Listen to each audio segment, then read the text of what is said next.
Hello guys. Medyo na-stress na ako guys.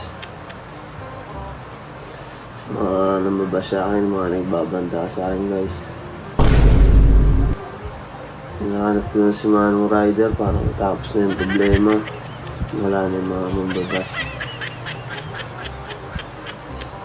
Napatawad pala sa'yo, Manong Rider, sa nabasa ako. Hindi totoo yan. Ako po humingi ng paumin sa inyo. Bahala ka sa buhay mo. Gusto po kayo makamit. Humingi ng tawad sa inyo sa personal. Hindi totoo yan. Ginagawa ako. Tandaan mo, ikaw mag-isa maghirap. Tawarin niyo po ako. Kung napapanood niyo po itong video na ito, kontakin niyo po yung Dexter Castro. Pag-meet po ako sa inyo. Kasi kung masyado na rin po kasi ako na-stress sa mga nagbabanta sa akin, hindi ko na rin po talaga kaya, hindi ko na alam gagawin ko rin talaga. Lagi kong iniisip.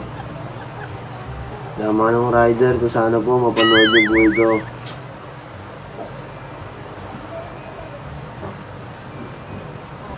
Mapanood niyo po itong video na to. Kaya comment po kayo dyan. Kontakin niyo po Dexter Castro.